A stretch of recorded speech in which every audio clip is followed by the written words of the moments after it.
আজকে আমরা আলোচনা করব ইসলামী ইতিহাস ও সংস্কৃতি দ্বিতীয় পত্র আমরা নিয়ে আলোচনা করব। তো দ্বিতীয় পত্রে আমরা যে সাজেশন শর্ট সাজেশন আমরা সেটা নিয়ে আমরা আলোচনা করব।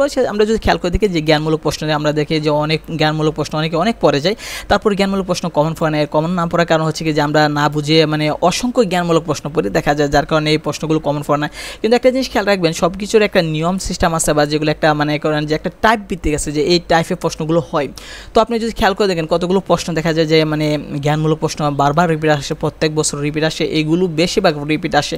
আর অল্প সংখ্যক প্রশ্ন যদি আপনি ভালোভাবে পড়েন তাহলে দেখবেন যে সৃজনশীলে জ্ঞানমূলক অর্থাৎ ক প্রশ্ন যেগুলো আছে সৃজনশীলের প্রত্যেকটার ক আপনি কোনো প্রকার সমস্যা হবে না, সবগুলো আপনি পারবেন। তো যদি আপনি সৃজনশীলের প্রত্যেকটা ক যদি আপনি পারতেছেন তাহলে এই যে আমরা শর্ট সাজেশন দিচ্ছি এটা যদি আপনি একবার ভালোভাবে রিডিং করেন বা ভালোভাবে যদি একবার পড়েন তাহলে অবশ্যই আপনারা পারবেন। 100% নিশ্চিত থাকেন যে সকল সৃজনশীলের ক অর্থাৎ জ্ঞানমূলক আপনারা এখান থেকে পারবেন। তো এটা হচ্ছে যে অসংখ্য জ্ঞানমূলক শিখলে দেখা যায় এই প্রশ্নগুলো মনে থাকে না, আর কোথা থেকে আসে বা এত প্রশ্ন পড়লে মনে থাকে না।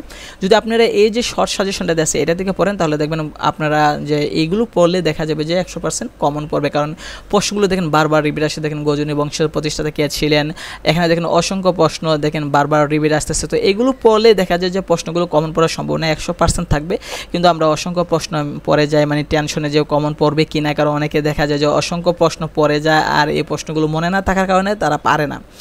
তো এই এমসিকিউ জ্ঞানমূলক বা আমরা যদি বলি যে অনুধাবন যে প্রশ্ন বলি না কেন, যদি আপনি ভালোভাবে পারতেছেন তাহলে আপনাকে শর্ট সাজেশন যদি পড়েন যান এবং শর্ট সাজেশনটা মুখস্থ করে যান, ঠাডা মুখস্থ করেন, ঠুটস্থ করেন, তাহলে দেখবেন যে প্রশ্ন কমন পড়ার সম্ভাবনা থাকবে। তো এটার পিডিএফটা আমরা কমেন্টে অথবা ডেসক্রিপশনে বক্সে দেওয়া হবে, ওইখান থেকে আপনারা ডাউনলোড করে নিয়ে নেবেন।